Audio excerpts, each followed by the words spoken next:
Hey, what's going on? It's Paul from Prior Witness. Hopefully you're having a fantastic day.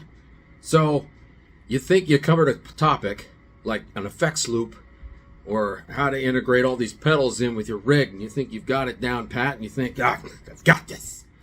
And I thought I'd, deliver that info to you. And then questions get asked. And next thing you know, I start fiddling with my own stuff, and I realize, holy hand grenade.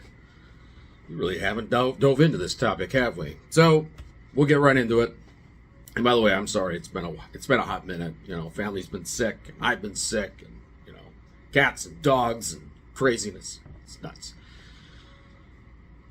So the question is, how do you get this and maybe this to go with something like this? Yeah, I know it's dirty. Some of you go crazy, because it's dirty. Ooh. Anyways,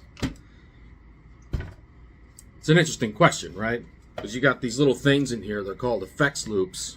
I don't know. Can you see that? It's probably all mirrored and weird, so you probably can't even see that. But there's an effects loop on this thing, and you got all kinds of effects loops on all kinds of products out there. The budget stuff like the Vailton, the Nux, NUX. Who knows? Line 6. Headrush, the overly complicated Boss that's out there. These all have effects loops, and a lot of us, don't just dive into something like this, right? We've probably acquired a pedal or two. My very first pedal I ever owned was a Boss Metal Zone. I don't have it anymore. Kind of wish I do. But a lot of us have one of these things, like an overdrive. The problem is when you want to integrate this thing with the rest of your multi-effects, where does it go? The easy solution is to just, take this and take the output of this, right? And put it into the output, the input of this thing, because you got the guitar going into your overdrive, and then from your overdrive, it goes into your multi-effects unit, right? And then out of your multi-effects unit, you probably got it going into an interface, or if you're like me, you got an amp, maybe it goes into your amp. How does that all work? Well, for the longest time, I have been plugging my guitar into all the other various effects that I've got. I've got a whammy, I've got a wah pedal, I've even got a fuzz, and I also have, this overdrive. I also got a distortion pedal too I like to use. But those don't always work well just going into the input of your multi-effects unit. And a lot of times the simple answer is, well, just use the insert thingy, with the effects loop. That should work. And most of the time that's the answer. However, over the years you tend to acquire more pedals because you don't like just what's in the multi-effects unit, or maybe you just get bored with it. That's one of the cons to having a multi-effects unit. You're locked into that ecosystem. Whether it's Line 6, whether it's TC Electronic and this Plethora X5 that I have now, you are locked into that ecosystem. You are at the mercy of whatever product you have available to you, plus the effects that company decides to give you through firmware updates and what's already on the pedal. So how do you maneuver that? How do you mess with that? So usually what you do is you'll do 4-cable method, right? With something like this in here. Or if you have just one overdrive, you'll just shove that into your effects loop. But what if you have this, but you also have one of these. So now you have a distortion pedal that sort of acts as its own preamp. That's what this essentially is. This Rev G3 pedal is nothing more than, a preamp. You can also look at this. You can also look at this and think of this as your amplifier. So think of this box in front of you as your Vox AC15 that you've got, your Black Star, whatever amp that you have at home. Maybe you have a Mesa Boogie, like I do. But think of it in that term. So you have one effect that goes in that effects loop. Well, can you chain a bunch of stuff into your effects loop? Yes, you can. And one of the reasons why you would want to do this, if you look at my other videos, and there's a ton of other videos out there, by the way, on YouTube. sprawling everywhere, explaining signal chain. You need to understand signal chain to understand this next concept. So I won't go into that, skip through it. But essentially what you really want to do is have your overdrive pedal then go into your distortion effect or your amp or whatever, right? But what you don't want is having this go through a wah and then go in through a compressor and then go in through like a phaser or something like that. You don't want that, right? You just want this going into this, and that's where we can chain effects to it. But then coming back through into your effects loop to finish out your chain. So like on the Plethora X5, and I'll show you here in a minute what I mean. We'll go look down at the board. I'll power everything up. And we'll pause this video and we'll go through the rest of it. But think of this, right? This is a blank screen right now, but you got to use your imagination with me. Bear with me. So you got block 1 as it comes in. You probably got a compressor here, or let's say it's your phaser. Then block 2, you know, and you can do this with a Headrush or a Veilton or a line 6. Follow along with me. Your next block, you know, let's say is a compressor. And let's say it's got something coming in the middle here, like an effects loop, right? So this is where your Rev G3, your amplifier would sit, or, you know, some kind of amp modeling going on there, even within your multi-effects chain. You know, say in your line 6, you know, you've got your Fender, you know, going on, your Vox going on, or something like that. Your matchless, let's say you get fancy. And then after that, which is your effects loop, right? Or your amp modeling itself. Then it's going to go into some kind of modulation, then it's going to hit a delay, and then maybe a reverb, and you're done. Or, you know, if you're weird like me, you don't have your delays in your multi-effects, you've already got your favorite delay. You know, this is just one of them that I have. This is not my favorite one. It's a good one, though. But let's say, you know, it chains after that. But you want stuff to chain in around the same place as your effects loop, right? So, we'll further complicate it. Watch this. Now let's say you got a modulation pedal. You got your own. You like this one. I think this one's okay. It serves its purpose. It's your poor man's Dimension D. That's what this is. I could do a review on this, I guess, another time. Anyway, so you got your effects loop. You got your guitar coming in.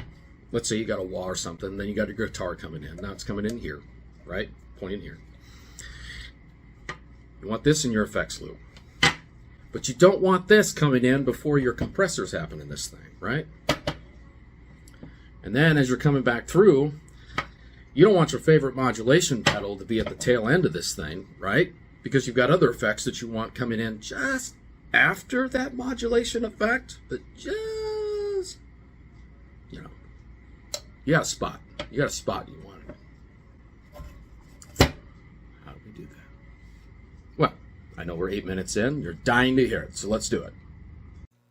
All right, I lied. We're not looking at the floorboard here. We're going to be looking at a few other things. Here in front of you is a diagram. I'm going to scroll through a few things for you to give you a better idea of what to do. So, again, you have to understand signal chain as you do this. But here's a very basic layout again, real quick refresher on how signal chain's supposed to work. You got your guitar going into a tuner, and then from the tuner into a wah, then a wah into a compressor, and then from your compressor into some kind of distortion and overdrive. Think of that as your amp as well. You've got EQ, you've got modulation, and then finally you've got your reverbs and your delays. And I apologize, I know they're all like boss pedals, but you know, it is what it is. It's a diagram I found online. I'm stealing it. Sorry. So you want your multi-effects pedal to not just have these effects going on, right? So here in front of you, you got the Plethora X5. This is something I use. You might have some other stuff going on in here, and that's what this is really supposed to display for you. You've got, you know, in this particular example, we've got a harmonizer going on in here. We've got a univibe that's in there. We've also got a compressor as well. And if you've got something like an overdrive or a distortion, you don't want that stuff hitting the harmonizer and the univibe after your overdrive. You want that stuff happening before it hits your overdrive. And if you're curious, on the Plethora X5, it'll tell you in between here where your effects loop is, and it's right here between my noise gate and the compressor over here. And then after that, you've got modulation effects, and I've got a basic chorus going on over here. You know, it's kind of similar. You know, you got your Headrush here, and let's say in one of these blocks, you've got your effects loop in there going on. And then in this particular example, this is a preset, but if you were to add in this block an effects loop, you're going to have some other boosts going on here. You got a compressor going on here, and then you're going to have an effects loop. Let's say it's right in here, and then after that, it's going into your amp, followed by everything else. So you definitely don't want that overdrive and your distortion pedals hitting all this stuff before the compressor. You want it happening somewhere in the middle. So you got all these analog pedals lying around. And here's just a nice little collection of stuff that's out there that's pretty popular. Some of this is stuff I actually own. You know, you got the wah pedal, you got a whammy, maybe you got an analog overdrive. We're getting fancy. We got the analog man here pictured. I got a Maxon, as I showed you earlier. You know, you got some modulation effects. Maybe you want to add in there. Maybe you're going to have a delay and reverb happening after the multi-effects pedal. But in this particular example, we're going to be running an overdrive and a distortion and a modulation pedal in with the effects loop. But we want certain things to happen before our amp and certain things to happen after the amp, but we all are going to use that with one effects loop. So how do we do that? Obviously, the guitar is going to go into your multi-effects unit. Here we've got an HX stomp that's pictured, but you can use the Vailton, you can use your Headrush, you can use your Plethoras, you can use whatever it is that you got that has an effects loop in there. This will apply to that. So here we've got a guitar going into a wah, then a wah into a whammy, then into a real fuzz, and then after the fuzz and all that other happy fun stuff, it's going into the input. But we've also got an overdrive line around, we've got a distortion line around, and we want that stuff happening somewhere after all of this stuff, but then after our compressors happen, after our univibe happens within our effects loop, after that, we want that happening. And so how do we do that? Enough of my word vomit here. So we've got a little more of a diagram here. So then we got the effects send coming out of our multi-effects unit, and that's going to go into our overdrive. After our overdrive, it's going to go out of the overdrive into our distortion pedal. And then after our distortion pedal, in this particular example, we're using a real amplifier with an effects loop, and that's going to go into the front of the amp. So after that, what happens with our modulation pedal here? Well, from the effects send of our amplifier, we got a cable coming out that's going to go into the input of that modulation pedal that we've got. And then out of that modulation pedal, it's going to go into the effects return. So instead of that effects send going directly into the effects return, we can run that into one or two pedals if we want. Heck, you could have an EQ pedal as well chained in here, or just an EQ pedal. I've seen that before. But that's something you can do too, and it's not relegated to just, oh, if I'm doing 4-cable method, I just have to go straight to my amp and then out straight from my amp back in my effects loop. No, you don't have to do that. You can run pedals in between. There will be some signal loss, though, so you'll have to keep that in mind as well. So if you really want to get fancy, you might have to invest in some buffers. I'm not that anal retentive about my sound, but if you are, I would recommend it. And there is scientific proof out there you will lose some signal here. Just keep that in mind.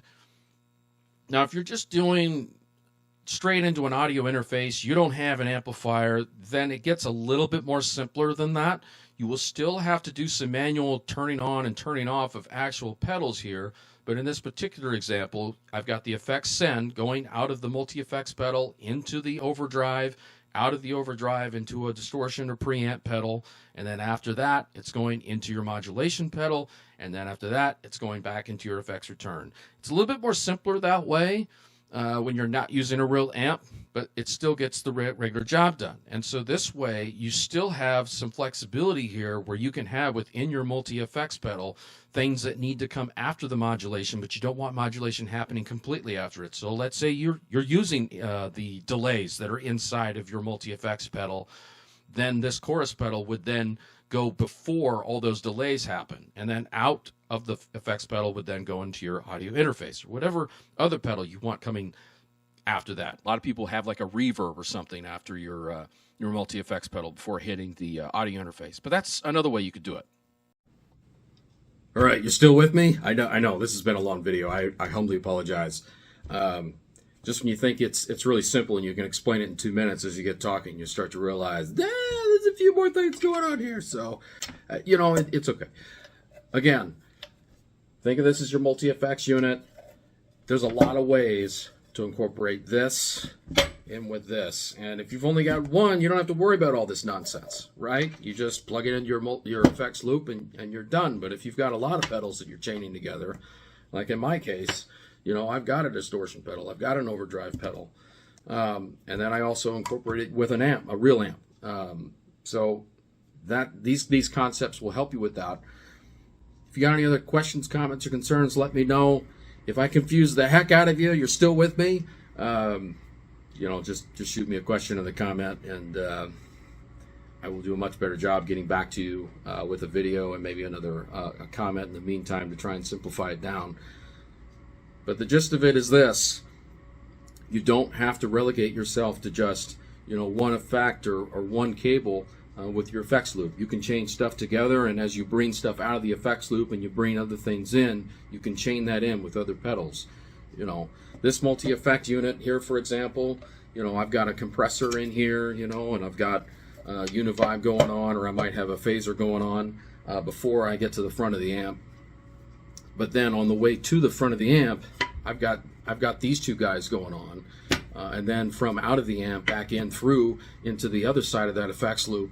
Instead of just taking a cable directly from effects send from my amplifier back straight into the effects return of this, I've got a modulation pedal getting hit just before that happens, just because I like to have a modulation effect there every now and then as well, as opposed to what's just default in here. We all have our pedals that we like, that we prefer, and our multi-effects units do a really good job of getting us there. But over time, we discover there's certain pedals we like that, we want that sound, or there's something in our head that we're going for, and so we start accumulating other pedals, in conjunction with what we've got here, and that's okay. That's part of the journey. That's part of the fun. Well, anyway, I hope you learned something. I apologize for taking up a lot of your time. If you're still here with me, gosh, I appreciate the heck out of you. Rock on. Have a great rest of your day. Take it easy.